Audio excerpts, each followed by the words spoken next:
अलसऊदी Urdu service की जानिब से फैसल बिन तलहा आपकी खिदमत में हाजिर है। अस्सलामु अलैकुम। खूबसूरत ज़बान अल्लाह पाक का अजीम अतिया है।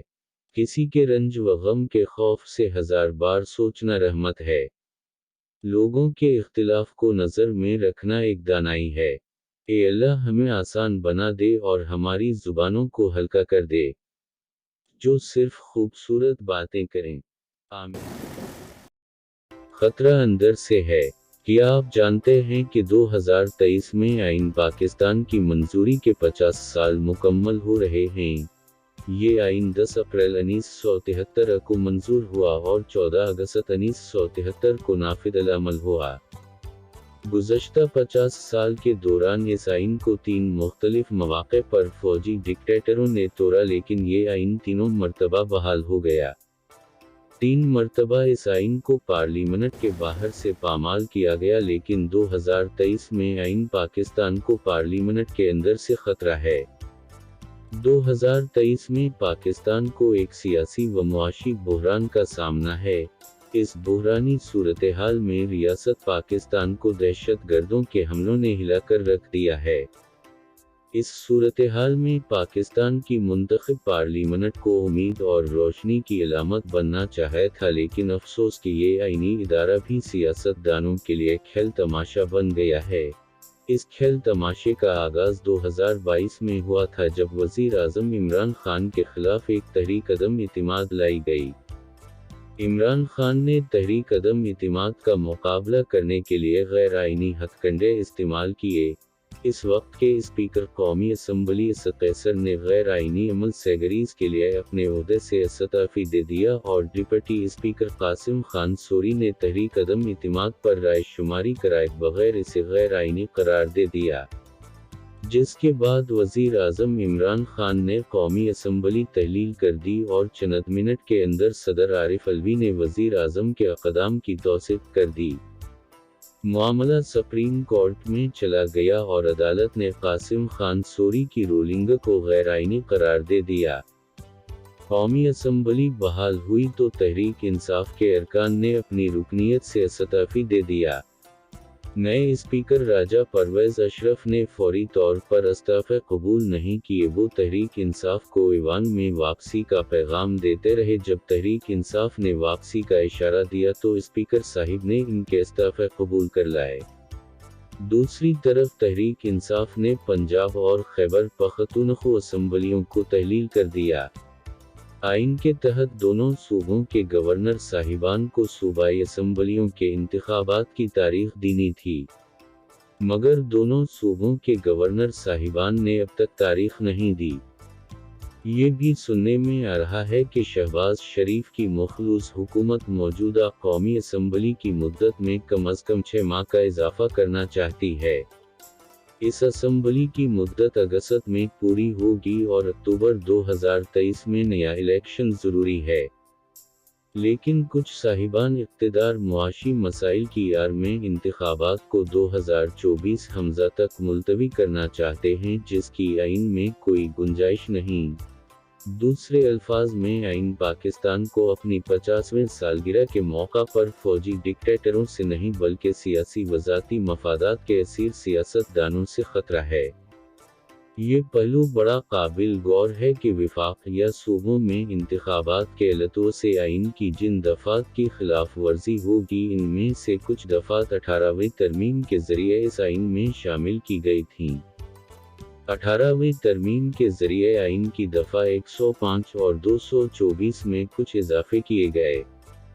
105 की ज़ली दफ़ा 3 के तहत सूबाई असम्बली की तहलील के बाद गवर्नर को सिर्फ निगरान काबीना तश्कील नहीं देनी बल्कि 90 दिन के अंदर नए इंतखाबात की तारीख भी देनी है।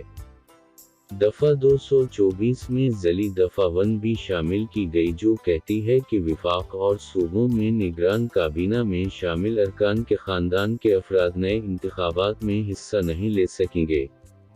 224 की ज़ली दफ़ा 2 के मुताबिक कौमी या सूबाई असम्बली की तहलील के 90 दिन के अंदर नए इंतखाबात मुनक़िद होंगे, जिनके नताइज 14 दिन के अंदर सामने लाना ज़रूरी होंगे। 2010 में 18वीं तरमीम का ड्राफ्ट तैयार करने वाली आईनी कमेटी के सरबराह सीनेटर रज़ा रब्बानी थे, और इस कमेटी में मौजूदा स्पीकर कौमी असम्बली राजा परवेज़ अशरफ, मौलाना फजल अर्रहमान, मौजूदा विफाकी काबीना के अरकान सीद नवी कमर, इसहाक डार, अहसन इकबाल, वसीम सज्जाद, एस.एम. जफर, फारूक सतार, अफरासिया खटक, हाजी अदील, इसरार अल्लाह जहरी, प्रोफेसर खुर्शीद अहमद, हासिल बजंजू और आफ्ताब शीर पाउ समेत दीगर अहम सियासतदान शामिल थे। इन सब ने मिलकर आइन पाकिस्तान में से जनरल ज़ियाउल हक का नाम निकाला। सूबा सरहद को खैबर पख्तूनख्वा का नाम दिया। तीसरी दफ़ा वज़ीर आज़म बनने पर पाबंदी ख़त्म की। बहुत से इख्तियारात विफाक से सूबों और सूबों से बल्दियाती इदारों को मुंतकिल किए। 18वीं तरमीम का असल क्रेडिट इस वक्त के सदर आसफ अली ज़रदारी को जाता है, जिन्होंने सदर के बेपनाह इख्तियारात पार्लियामेंट को वापस कर दिए। आइन की दफ़ा 6 में कुछ ऐसे इजाफे कराए गए कि सिर्फ आइन तोड़ने वाले को नहीं बल्कि आइन शकनी के अमल में सहूलत कारी करने वालों को भी कदार करार दिया गया, और आइन शकनी की किसी भी अदालत से तौसीक़ का रास्ता हमेशा के लिए बंद कर दिया गया। 18वीं तरमीम का मकसद जमहूरी इदारों की मजबूती और आइन शकनी का रास्ता मुकम्मल तौर पर बंद करना था।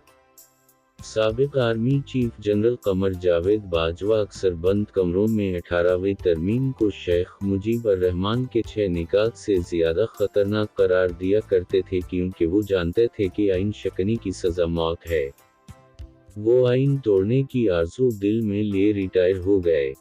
रिटायरमेंट से कुछ दिन पहले दिल पशूरी के लिए मफता इस्माइल से पूछा करते कि अगर मार्शल लॉ लग जाए तो पाकिस्तान पर कौन कौन सी इक़्तिसादी पाबंदियां लग सकती हैं। मफता भाई हाथ जोड़कर कहते, खुदारा ये गजब मत कह जाएगा।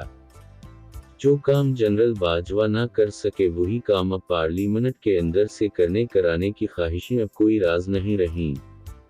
आसफ अली ज़रदारी आज भी एक अहम पावर प्ले रही। इन्हें याद दिलाना है कि मई 2023 आइन की मंजूरी के 50 साल पूरे हो रहे हैं, जिसे जुल्फ़िकार अली भुट्टो ने वली खान, मौलाना मुफ्ती महमूद, मौलाना शाह अहमद नूरानी, प्रोफेसर गफ़ूर अहमद, गौस बख्श बजंजू और दीगर बुजुर्गों के साथ मिलकर बनाया।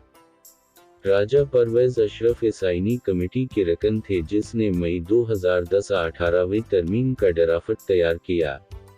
इसहाक डार और अहसन इकबाल भी इस कमेटी के रकन थे। इन असहाब की मौजूदगी में आइन पाकिस्तान की खिलाफ वर्जी नहीं होनी चाहिए। विफाक और सूबों में इंतखाबात वक्त पर कराने होंगे। इंतखाबात से भागने के लिए गैर आइनी रवैया इख्तियार किया गया तो फिर राजा परवेज़ अशरफ और कासिम खान सोरी में क्या फ़र्क रह जाएगा। 1973 का आइन हमारी वाहिद मुत्तफ़िक़ा कौमी दस्तावेज़ है। अब हम दूसरा आइन नहीं बना सकते।